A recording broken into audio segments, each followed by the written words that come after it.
Imagine a child standing in the dust of the street, holding a small, scratched bike, not asking for a toy, not asking for money, but begging to sell the only thing that brings him joy, just so his mother can eat.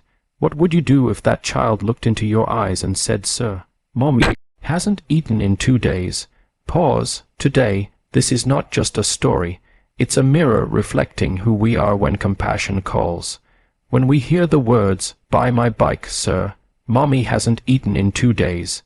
It sounds simple, almost like a small request. But hidden inside that one sentence is a storm of pain, fear, and courage that no child should ever have to carry. These are not the words of a salesman. These are the words of a child forced to grow up too fast, a child who has learned that survival comes before play. Children are supposed to talk about school, games, friends, and dreams. They are supposed to argue about whose turn it is to ride the bike, not beg to give it away. Yet here stands a child whose vocabulary has been shaped by hunger and hardship. The bike, which should symbolize freedom and joy, has become a last piece of value, a desperate tool to fight against an empty kitchen and a weakening mother. This cry is not just about food, it is about love. It is about a child who sees his mother fading and feels powerless, yet still chooses to act. Think about the emotional weight of that moment, the fear of losing the one person who means the world to him, mixed with the courage to approach strangers and expose his family's pain. That takes a kind of bravery most adults never have to show. Behind those words is also shame. Begging is never easy, especially for a child who should be protected from such burdens. Every step toward those bikers likely felt heavy. Every word probably came out with a trembling voice. Yet he speaks because silence could mean another night of hunger, another day without strength for his mother. His pride is sacrificed for her survival.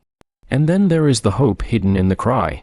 Even in desperation, the child believes that someone will listen.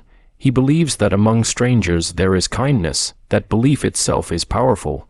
It tells us that no matter how dark circumstances become, the human heart still searches for light. When we truly hear this cry, we are forced to confront a hard truth. Suffering often speaks softly. It doesn't always scream. Sometimes it whispers through a child's broken sentence. And unless we slow down, unless we choose to listen beyond the words, we might miss the depth of the pain standing right in front of us. We often talk about poverty as if it were an idea, a concept, a problem discussed in reports, news headlines, and statistics. We hear numbers, millions affected, percentages rising, graphs going up and down. But poverty is not just data. Poverty has a face. It has tired eyes, thin hands, and a quiet strength that struggles to survive each day. In this story, poverty is the face of a mother who hasn't eaten in 2 days, and the face of a child forced to trade joy for survival. When we say someone is poor, we sometimes imagine a distant image, someone far away from our lives. But poverty lives next door. It walks on our streets. It waits at traffic lights. It hides in small rooms where parents pretend they are not hungry so their children can eat. It is real, close, and deeply human. That mother is not just a poor woman. She is someone's entire world. She may once have had dreams, skills, hopes for a better future. Maybe she worked hard. Maybe she trusted the wrong people. Maybe life struck her with illness, loss, or injustice. Poverty doesn't arrive because people are lazy. It often arrives because life can be cruel and unforgiving. One accident, one betrayal, one disaster can take everything, and the child, he is not just a poor kid. He is a son who loves his mother enough to carry a burden too heavy for his age. His hunger is not only in his stomach, it is in his heart. He is hungry for safety, for stability, for a life where he doesn't have to worry about whether his mother will wake up strong enough tomorrow. When we see poverty as a human face, it changes how we respond. We stop blaming, we stop judging, we stop asking, why don't they fix their lives, and start asking, what happened to them? We begin to understand that behind every struggling person is a story we do not know. Poverty strips people of choices. It forces impossible decisions: eat today or save for tomorrow, buy medicine or buy food, keep dignity or ask for help. And when a child becomes the one making those choices, we see just how deep the injustice runs. To recognize the human face of poverty is to realize that it could be any of us. Different circumstances, a different turn of fate, and we might be the ones standing there, hoping a stranger will see not a problem, but a person. Compassion is often spoken of as a soft emotion, something gentle and quiet. But in moments like this, compassion becomes a powerful force that can interrupt suffering and rewrite a person's story. When the child stood there with his bike, he was not just asking for money, he was unknowingly inviting compassion into his life. And that invitation had the power to turn strangers into protectors. Compassion begins the moment we truly see someone, not just with our eyes, but with our hearts. The bikers could have seen only a child on the street, another problem in a busy day. But compassion asked them to pause, to look deeper, to notice the fear in his eyes and the urgency in his voice. That pause is where humanity lives, because every act of kindness starts with the decision to stop and care. What makes compassion powerful is that it moves beyond sympathy. Sympathy says, I feel sorry for you. Compassion says, I will do something about it. It pushes people to step out of comfort, to give time, energy, and resources without expecting anything in return. In this story, compassion transformed loud engines and tough appearances into quiet listeners and open hands. Compassion also breaks barriers. The bikers and the child came from completely different worlds, different ages, backgrounds, and experiences. Yet compassion erased those differences in an instant. It reminded everyone involved that before we are anything else, riders, workers, strangers, we are human beings connected by the same need for dignity and care. There is also courage in compassion. It takes bravery to get involved, to ask questions, to risk being disappointed or taken advantage of. Many people avoid compassion because it feels unsafe, but real compassion chooses to trust anyway. It chooses to believe that helping is worth the risk, because even if only one person is truly in need, that one life matters, and compassion does more than fill empty stomachs. It restores hope. For the child, being heard meant he was no longer alone. For the mother, help meant someone saw her worth even when she had nothing left. Compassion tells people your life matters, your pain matters, you are not invisible. The power of compassion is that it doesn't just change the situation of the one who receives it, it also changes the one who gives it. Hearts grow softer, perspectives widen, people walk away different than they arrived, carrying a deeper sense of purpose and connection to the world around them. Our first reaction to people we don't know is often judgment. We look, we assume, and within seconds we create a story in our minds. A child on the street might be seen as a trick. A group of bikers might be seen as dangerous. Judgment is quick, easy, and comfortable because it allows us to stay distant and uninvolved. But in this story, everything changes the moment judgment gives way to understanding.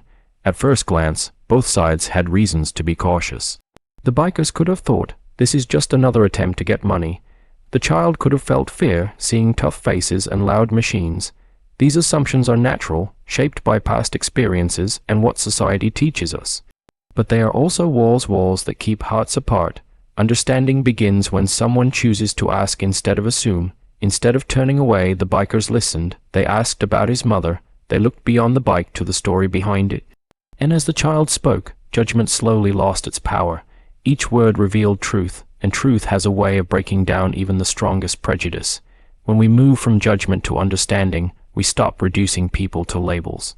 Not a beggar, not a biker, not a problem. We start seeing a son, a mother, a group of people capable of kindness. Understanding humanizes while judgment dehumanizes. One closes doors, the other opens them. This shift requires humility. It means admitting that our first impressions might be wrong. It means accepting that we do not know the full story of anyone's life.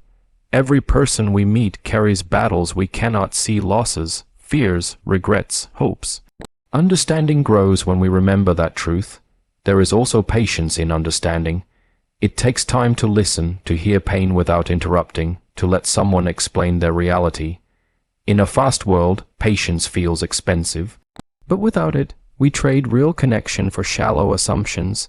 The biker's willingness to slow down gave the child space to be heard, and in that space, trust was born. Moving from judgment to understanding changes how we treat people. Instead of avoiding, we approach. Instead of blaming, we support. Instead of closing our hearts, we open them. And when understanding replaces judgment, compassion finds room to act, creating a bridge where there was once only distance. The world often tells us that our differences define us: different backgrounds, different lifestyles, different clothes, different ways of speaking, different beliefs. These differences can become lines that separate us into groups of us and them. But moments like this remind us that beneath every difference is the same human heart, beating with the same need for care, dignity, and connection. In this story, the contrast could not be clearer. On one side, a small, vulnerable child from a struggling home. On the other, a group of bikers, loud, confident, and often misunderstood by society. At first glance, they seem worlds apart. Yet when the child spoke, those worlds moved closer. The gap between them was not closed by money or power, but by shared humanity. Unity does not mean we become the same. It means we choose to stand together despite our differences. The bikers did not suddenly become like the child, and the child did not become like them, but in that moment, they met on common ground: compassion. That common ground is where real unity is built.